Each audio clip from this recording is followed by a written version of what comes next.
அரசு ஊழியர்கள் ஆசிரியர்களுக்கு உறுதியளிக்கப்பட்ட ஓய்வூதிய திட்டம் அமல்படுத்தப்படும். அரசு அலுவலர்கள் ஓய்வு பெறும்போது அவர்கள் பெறும் சம்பளத்தில் 50% ஓய்வூதியமாக வழங்கப்படும் என முதலமைச்சர் ஸ்டாலின் அறிவிப்பு. ஓய்வூதியதாரர் இறந்துவிட்டால் குடும்ப உறுப்பினர்களுக்கு 60% ஓய்வூதியமாக வழங்கப்படும். 50% ஓய்வூதியம் பெறுபவர்களுக்கு 6 மாதத்திற்கு ஒருமுறை அரசு அலுவலர்களுக்கு இணையாக அகவிலைப்படி உயர்வு எனவும் அறிவிப்பு.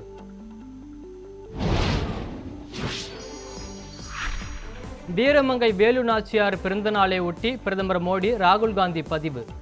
இந்தியாவை ஆள இந்தியர்களுக்கே உரிமை உண்டு என்பதை வலியுறுத்தியவர் வேலு நாச்சியார் என மோடி புகழாரம்.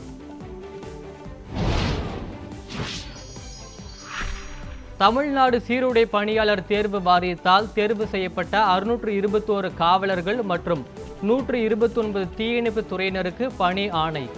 சென்னை கோட்டூர்புரத்தில் நடைபெற்ற நிகழ்ச்சியில் பணி நியமன ஆணைகளை வழங்கினார் முதலமைச்சர் ஸ்டாலின். காவல்துறையினர் மக்களுக்காக அதிகாரத்தை பயன்படுத்த வேண்டும். பணி ஆணை வழங்கிய நிகழ்ச்சியில் முதலமைச்சர் ஸ்டாலின் அறிவுறுத்தல்.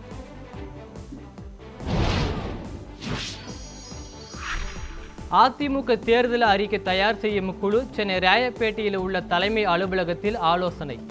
தமிழகம் முழுவதும் பயணம் செய்து தேர்தல் அறிக்கை தயார் செய்ய திட்டம் என தகவல்.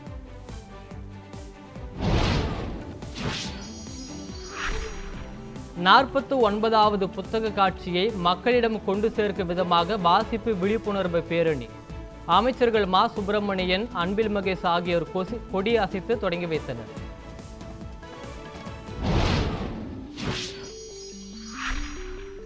சிவகங்கை அருகே செம்பனூர் ஆரம்ப சுகாதார நிலையத்தில் மது அருந்திய விவகாரம். 4 மருத்துவர்கள் ஒரு மருந்தாளுநர் பணியிடை நீக்கம் செய்து உத்தரவு.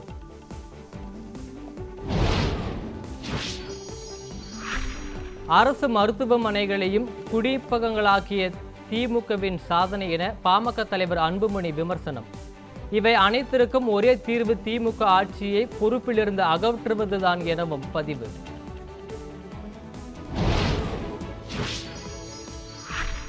வாக்காளர்கள் பட்டியலில் பெயர் சேர்க்க இன்றும் நாளையும் சிறப்பு முகாம். வரைவு வாக்காளர் பட்டியலில் பெயர் இடம்பெறாதவர்கள் இந்த வாய்ப்பை பயன்படுத்தி பயன்பெறுமாறு தேர்தல் ஆணையம் அறிவுறுத்தல்.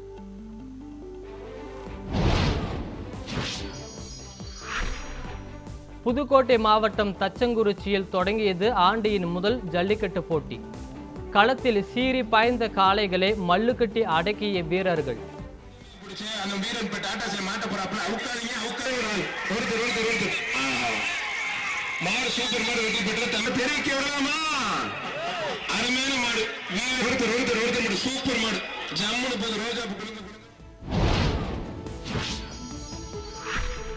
ஆருத்ரா தரிசனத்தை ஒட்டி சிவாலயங்களில் சிறப்பு அபிஷேக ஆராதனைகள். திரளான பக்தர்கள் கலந்து கொண்டு வழிபாடு.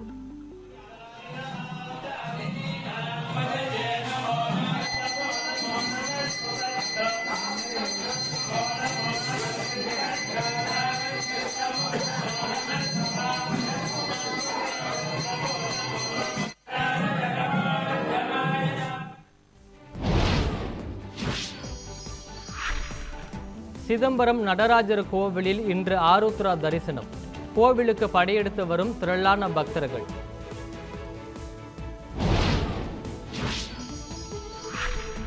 பௌர்ணமி தினத்தை ஒட்டி திருவண்ணாமலை அண்ணாமலையார் கோவிலுக்கு லட்சக்கணக்கான பக்தர்கள் கிரிவலம். நீண்ட வரிசையில் காத்திருந்து சுவாமி தரிசனம்.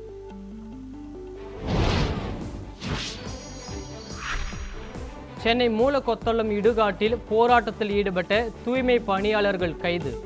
மாநகராட்சியின் கீழ் பணி வழங்க கோரிக்கை.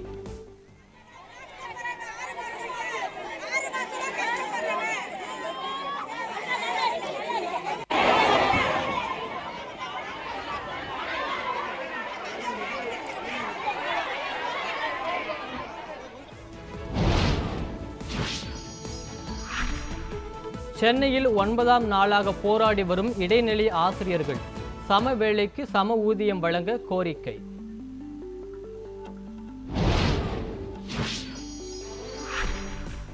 பழைய ஓய்வூதிய திட்டம் தொடர்பாக முதலமைச்சர் ஸ்டாலின் அறிவிப்பு வெளியிடுவார் என தகவல்.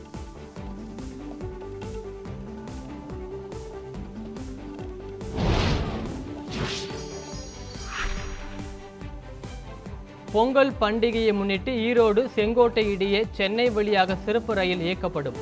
தெற்கு ரயில்வே அறிவிப்பு.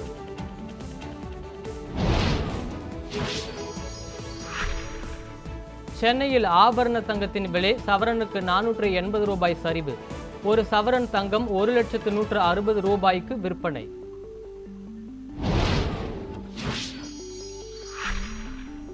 நீலகிரியில் கொட்டி தீர்த்த மழையால் மண் சரிவு. உதகை மேட்டுப்பாளையம் இடையேயான மலை ரயில் சேவை ரத்து.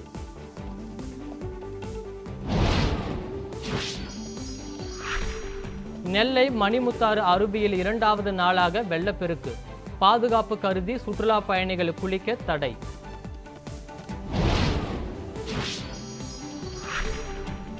திருப்பதி ஏழுமலையான் கோவிலில் அலைமோதும் பக்தர்கள் கூட்டம்.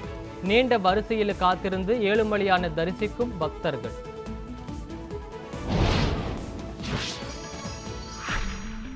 வாணியம்பாடி காவல் உதவி ஆய்வாளர் விஜயகுமார் திருப்பத்தூர் ஆயுதப்படைக்கு மாற்றம். குற்ற வழக்கில் தொடர்புடைய நபர்களுடன் கேக் வெட்டி புத்தாண்டு கொண்டாடிய காணொலி பரவிய நிலையில் மாவட்ட எஸ்பி உத்தரவு.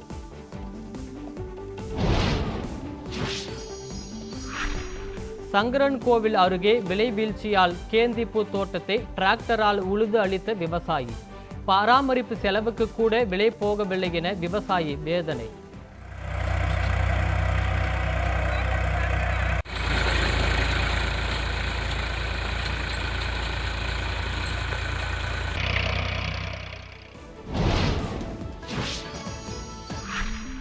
திருச்செந்தூரில் தனியார் மருத்துவமனையில் பச்சிளம் குழந்தையை கழிவறை குப்பை தொட்டியில் வீசிய இளம்பெண்.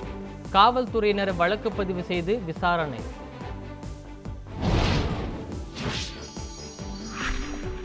ஆப்கானிஸ்தானில் கனமழையால் ஏற்பட்ட வெள்ளப்பெருக்கில் சிக்கி 17 பேர் உயிரிழப்பு என தகவல். 1800க்கும் மேற்பட்ட வீடுகள் இடிந்து தரைமட்டமானதால் மக்கள் தவிப்பு. ஈரானில் அரசுக்கு எதிராக போராட்டக்காரர்கள் கொல்லப்பட்டால் அமெரிக்கா வேடிக்கை பார்த்து கொண்டிருக்காது. அதிபர் ட்ரம்ப் எச்சரிக்கை.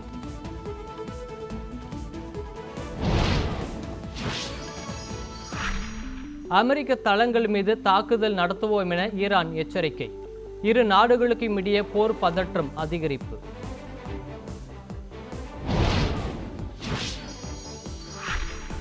இன்று வெளியாகிறது ஜனநாயகன் படத்தின் ட்ரெய்லர். பராசக்தி பாடல் வெளியீட்டு விழா நேரத்தில் வெளியாகிறது.